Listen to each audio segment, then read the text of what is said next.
Hello बच्चों, चलिए प्रश्न को पढ़ते हैं। यहाँ पर लिखा है यंग प्रत्यास्थता गुणांक का मात्रक प्राप्त कीजिए। तो चलिए बच्चों, इस प्रश्न की मूल अवधारणा को हम देख लेते हैं। तो यहाँ पर बच्चों हम देख लेते हैं कि यंग प्रत्यास्थता गुणांक क्या होता है बच्चों। तो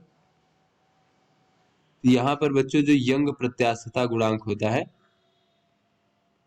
यंग प्रत्यास्थता गुणांक, इसे हम y से प्रदर्शित करते हैं बच्चों। और ये यंग प्रत्यास्था गुणांक बराबर होता है बच्चों, जब किसी वस्तु में जब हम उसके लंबाई के अनुदिश जो है बच्चों कोई बल लगाते हैं, तो बच्चों उसमें लंबाई के अनुदिश जो है प्रतिबल उत्पन्न हो जाता है बच्चों। तो वो प्रतिबल हमारा तनक या संपीडक कुछ भी हो सकता है बच्चों।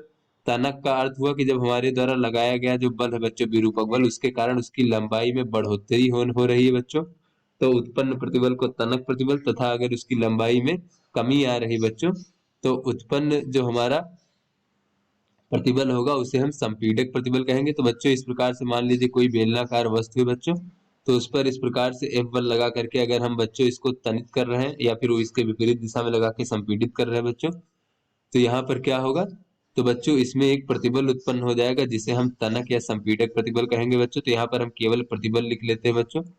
तो उस तनक या संपीडक प्रतिबल और जो अनुदैर्ध्य विकृति है बच्चों, वस्तु में उत्पन्न अनुदैर्ध्य विकृति के अनुपात को जो है बच्चों यंग प्रत्यास्थता गुणांक कहते हैं। तो प्रतिबल को जो है बच्चों यहाँ पर सिग्मा से प्रदर्शित कर लेंगे, और अनुदैर्ध्य जो विकृति है उसे हम एप्सिलॉन से प्रदर्शित कर लेते हैं बच्चों इस प्रकार से। तो बच्चों ये हमारा प्रतिबल और अनुदैर्ध्य विकृति के अनुपात को जो है इस प्रकार से हम यंग प्रत्यास्थता गुणांक कहेंगे बच्चों। तो यहाँ पर अगर हम देखें तो ये प्रतिबल क्या हो जाएगा बच्चों, प्रतिबल हो जाएगा बल बटे इसका अनुप्रस्थ काट का क्षेत्रफल बच्चों। अगर ए है इस प्रकार से, तो ये हो जाएगा बल बटे क्षेत्रफल।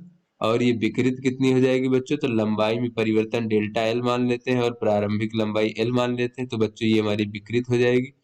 तो इस प्रकार से देखें तो ये हो जाएगा एफ गुड़े एल भागे ए गुड़े डेल्टा एल, इस प्रकार से। तो ये बच्चों हमारा यंग प्रत्यास्थता गुणांक होता है। तो चलिए बच्चों अपने प्रश्न को हल करते हैं। तो यहाँ पर बच्चों यंग प्रत्यास्थता गुणांक का हमें मात्रक प्राप्त करना है बच्चों। यंग प्रत्यास्थता गुणांक का मात्रक,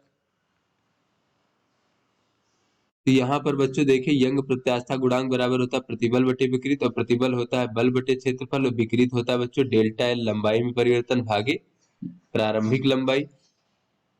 तो बच्चों ये मात्रक हमारा जो हो जाएगा बच्चों प्रतिबल के मात्रक के बराबर होगा, क्योंकि बच्चों ये विकृत का मात्रक जो है वो कुछ नहीं होता बच्चों, क्योंकि विकृत में देखें अगर हम, तो ये होता है लंबाई में परिवर्तन, उसका मात्रक मीटर होगा, और भागी प्रारंभिक लंबाई उसका भी मात्रक मीटर होगा। तो ये मात्रक मात्रक कट जाएगा बच्चों, और विकृत जो होती है वो हमारी विमाहीन राशि होती है। तो इसलिए बच्चों ये प्रतिबल के मात्रक के बराबर होगा। तो बच्चों प्रतिबल का मात्रक कितना हो जाएगा, बल बटे क्षेत्रफल यानी कि न्यूटन, और प्रति मीटर का वर्ग हो जाएगा बच्चों हमारा क्षेत्रफल का मात्रक। तो बच्चों यहाँ से अगर हम न्यूटन को लिखना चाहें तो न्यूटन को लिख सकते हैं किलोग्राम, और फिर बच्चों मीटर, और प्रति सेकंड का वर्ग, और भागे बच्चों ये मीटर का वर्ग। तो एक मीटर से एक मीटर कट जाएगा बच्चों, तो इस प्रकार से इसको हम लिख सकते हैं किलोग्राम, और बच्चों प्रति मीटर सेकंड का वर्ग। तो बच्चों ये हमारा यंग प्रत्यास्था गुणांक का मात्रक हो गया, या फिर इसको हम न्यूटन प्रति मीटर वर्ग भी कह सकते हैं इस प्रकार से। तो आशा करते हैं आपको समझ में आ गया होगा। धन्यवाद।